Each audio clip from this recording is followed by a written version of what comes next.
Welcome to a honest day in the life of a working mum illustrator. So I'm normally actually the first one up in the house, and I will go downstairs and feed my doggies, which is still one of my favourite parts of the day. To be honest, I love seeing my schnauzer spin on the spot, which is what she does every single morning. I then have breakfast myself, and then I go and lay out the clothes for my son for the day, get him a cute little outfit ready, and then I will go drop him off with his grandma. So this day is actually based on a Wednesday. So once I've dropped him off, I'll come home and make my coffee so that I can actually enjoy it before it goes cold, which isn't uncommon when I have a toddler running around at my feet on an average day. Then I'll head up to my studio, which is my happy place, and I'll make a start on figuring out what I need to do for the day. And it literally feels like a fire has been lit under my bum cheeks. I feel as if I have to cram as much into this precious time frame as possible. So to try and utilise and optimise my time as much as I can, I'll make myself a little list and try and do some priority setting. This always helps me to feel like I'm on track, and it stops me from drifting. I can be a bit of a scatty person. I'll start one thing and then I'll start something else before another thing is finished, but making a list really helps to keep me on the straight and narrow.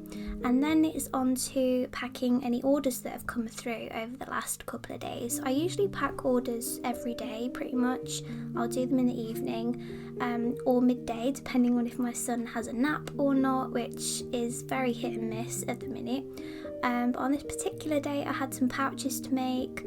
I did used to make pouches in bulk, so I would spend a whole day just sewing, and I would be in here from morning till evening just sewing all day every day and just building up a massive stash. But that just isn't possible anymore. I've had to really tweak the way that I work, move things around a bit, work on my efficiency, work on my priority setting, as I say, and it just makes more sense now to make to order.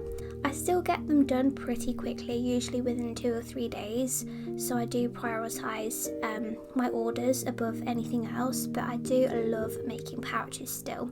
It's just something that I've had to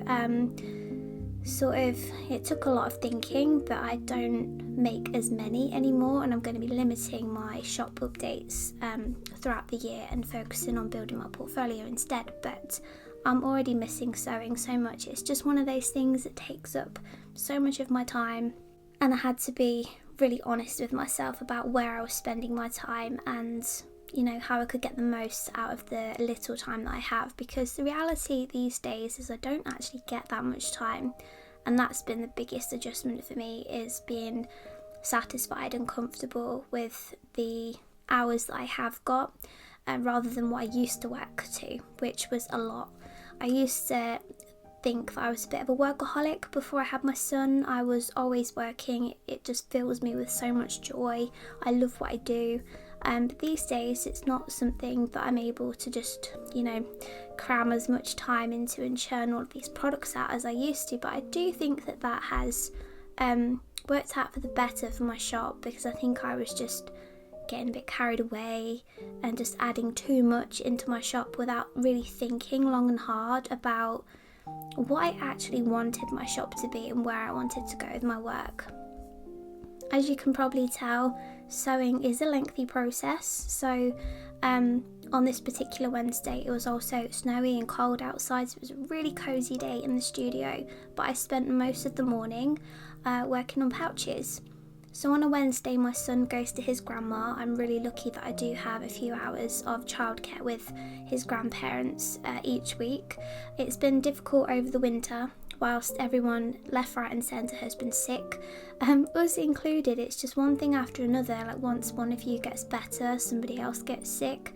So it hasn't been very consistent, but still I'm really grateful for any time that I do get, because here in the UK childcare is a bit of an unaffordable topic.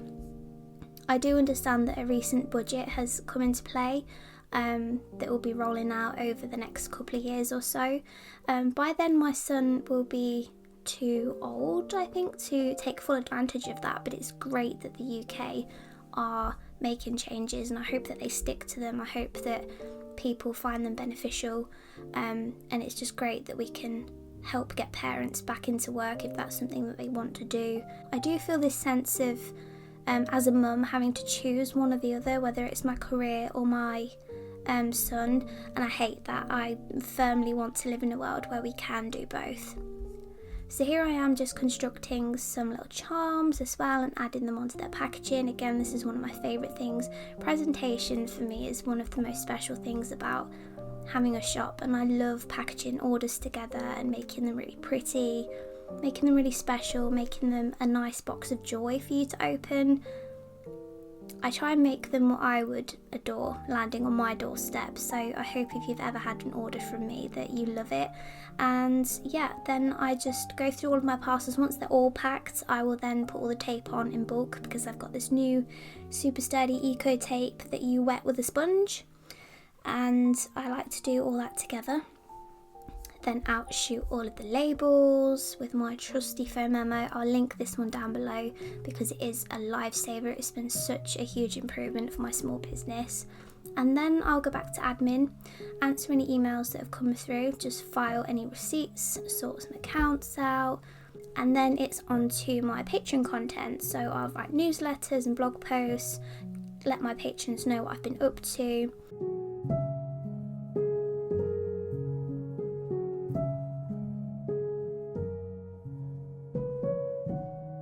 And then once all of that is finished, I usually have some stock or some supplies to unbox and put away, so that is what I'm doing here. I had an order from EcoCraft just for some more cellos and envelopes and cardstock, so I went ahead and unboxed all of this. All of this actually gets reused, and that paper that I'm unwrapping at the moment, as you can probably see, I'm trying to be really careful, because what I do is I fold that paper up and I use it for my son to draw on.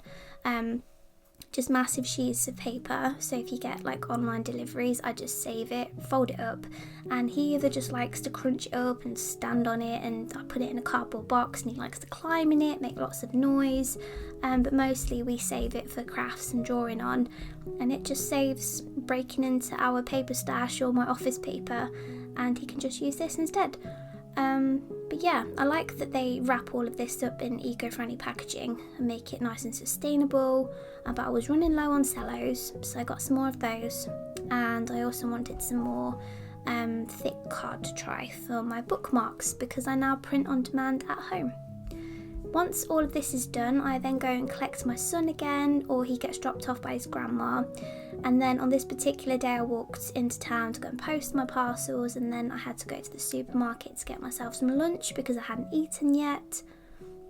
I thought I'd treat myself that day to a coffee and a sandwich from the supermarket, because I had to go into town anyway. And then we head home again, and it's time for lots and lots of play with my son. So usually he has a nap with his grandma, but sometimes if he's teething or if he's, just not feeling it, he'll come home and have a nap. But after that, we have lots of playtime, which is one of my favourite times of day, just before dinner.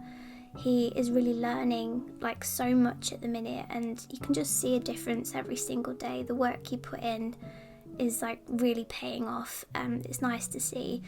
And then I make dinner, bath time, pop my son to bed, and then I head back to my studio in the evening. So I usually have some chocolate or a biscuit or something, make myself a peppermint tea, and then I will carry on with the work that I didn't manage to get done earlier in the day. So I do carry on in the evenings for a couple of hours. I try and do this 4 or 5 times a week. So Friday nights I keep free so that I can spend the night with my husband, and we usually do movie night on a Friday. Thursdays I'm definitely in the studio, Mondays, Tuesdays, Wednesdays, and then weekends kind of vary, depends what we've got on. But I just come in here and tie up any loose ends. On this particular occasion I was finishing off a draft for some new keyrings that I'm hoping to get made. I've got a sample on the way, so stay tuned if you want to see this one come to life. I think I'll be opening up pre-orders for this one.